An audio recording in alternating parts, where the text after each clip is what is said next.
Assalamualaikum warahmatullahi wabarakatuh. Pertama-tama izinkan saya memperkenalkan diri terlebih dahulu. Perkenalkan, nama saya Amelia Fidel Darmanto. Saya dari kelas C6, nomor pokok mahasiswa 10120159, Parodi S1 Manajemen. Di video kali ini saya akan membahas mengenai materi anggaran tenaga kerja pada pertemuan ke-8 pada mata kuliah anggaran perusahaan. Anggaran tenaga kerja yaitu sebuah anggaran yang terperinci mengenai upah yang akan dibayarkan kepada tenaga kerja di masa yang akan datang, yang meliputi rencana jumlah waktu yang diperlukan untuk menyelesaikan satu satuan produk, tarif upah, dan waktu pengerjaannya. Bisa dilihat ini adalah tabel pada anggaran produksi tahun 2014 per kuartil atau dalam bentuk kotak ataupun tabel. Bisa dilihat keterangan yang berisikan mengenai penjualan, persediaan akhir, persediaan yang tersedia, persediaan awal, dan produksi. Kuartil 1, kuartal 2, kuartal 3, kuartal 4, hingga totalnya. Nah, dari tabel tersebut kita masukkan ke dalam bentuk tabel seperti contoh yang akan saya berikan. Berikut ini adalah contoh soal mengenai produksi teh. Bisa dilihat dari soal teh, di mana dalam menyusun anggaran produksi per kuartalnya perusahaan menggunakan metode yang mengutamakan pengendalian persediaan. Buatlah anggaran tenaga kerja langsung pada tahun 2014 jika standar DLH atau jam kerja langsungnya itu 2 dan upah per DLH adalah 1000. Nah, mari kita cari dari DLH dan upah per DLH-nya. Bisa dilihat di bawah ini,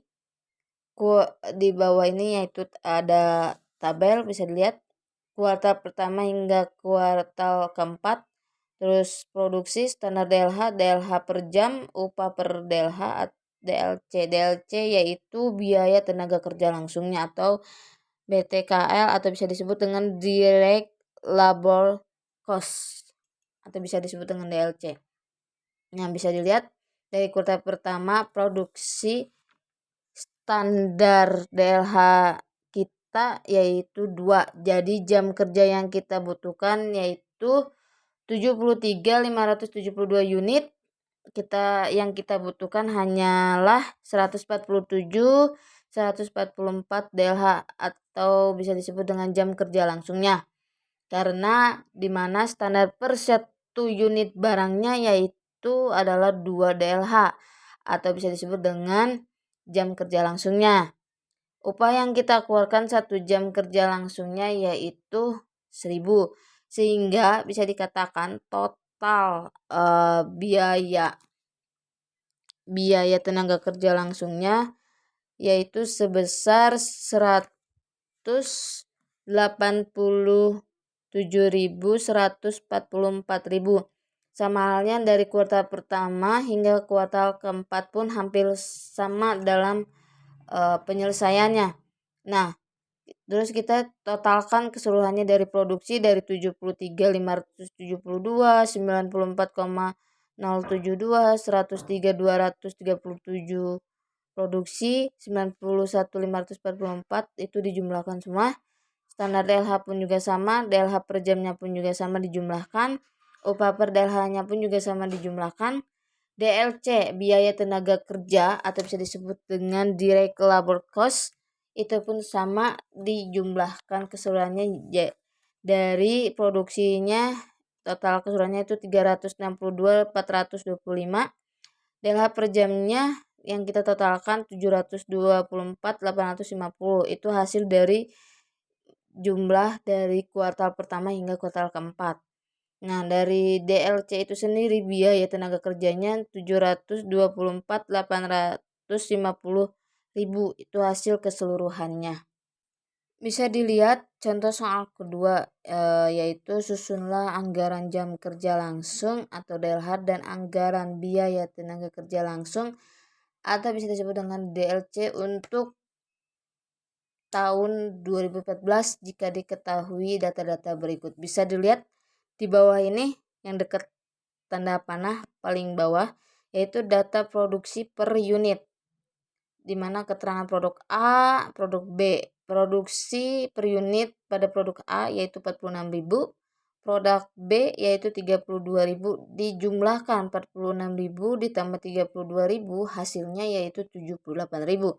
Nah, data standar jam kerja langsungnya pada produk A, Departemen 1, Departemen 2, Departemen 3 pada produk A. Departemen 1 yaitu 2, Departemen 2 pun juga sama 2, Departemen 3 itu 3.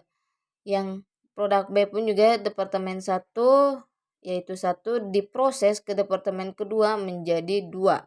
Diproses lagi ke Departemen 3 menjadi 4.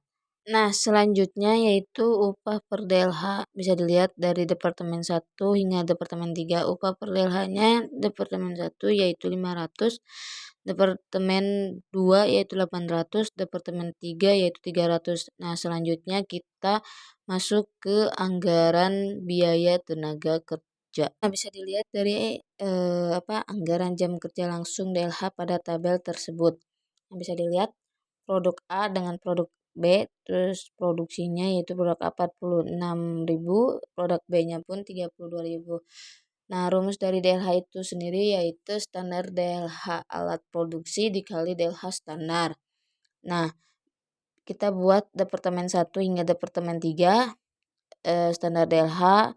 Standar DLH pada produk A yaitu 2, pada produk B yaitu 1, DLH-nya yaitu 92, jadi 46 dikali 2 yaitu hasilnya 92, terus 32 dikali 1 yaitu 32 DLH. Nah, Departemen 2 standar DLH-nya pada produk A yaitu 46 dikali 2 sama dengan 92, 32 dikali 22 sama dengan 64, dan seterusnya. Nah, pada total keseluruhannya pada produksi A dan B pada produknya yaitu 78. Pada Departemen pertama total keseluruhannya itu 124 jam. Pada Departemen kedua total keseluruhannya yaitu 156 jam. Dan Departemen ketiga total keseluruhannya yaitu 266.000. 266.000 itu hasil dari mana? Dari hasil keseluruhan DLH tersebut. Nah, kenapa bisa hasil dari 138 dan 128? Nah, kita bisa lihat 46 dikali 3 standar DLH yaitu 138, dan produk B 32 dikali 4 sama dengan 128. Nah, yang selanjutnya yaitu anggaran biaya tenaga kerja langsung yaitu DLC. Nah, bisa dilihat dari Departemen 1 hingga Departemen 3. Nah, kita masukkan dari anggaran jam kerja langsung yang telah tadi kita cari dari Departemen 1 hingga Departemen 3, kita masukkan ke dalam tabel anggaran biaya tenaga kerja langsung atau bisa disebut dengan DLC. Nah, DLH yang pertama pada Departemen pertama yaitu 124 per jam. Nah, upahnya per DLH-nya itu 500. Tadi sudah dilihat dari video sebelumnya. Nah, Departemen kedua pun sama 156, Departemen 3 266.000.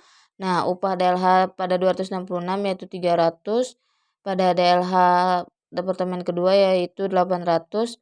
Kita jumlahkan keseluruhannya, dan pada DLC Departemen pertama yaitu hasilnya 62.000.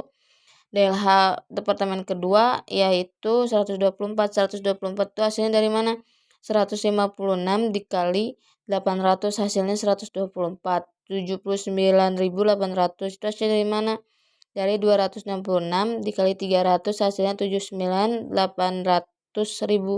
Nah, total keseluruhannya pada anggaran biaya tenaga kerja langsung atau DLC adalah 266.600.000 rupiah. Nah, itu adalah anggaran biaya tenaga kerja langsung atau DLC dan anggaran jam kerja langsung DLH sudah bisa dilihat dari tabel berikut.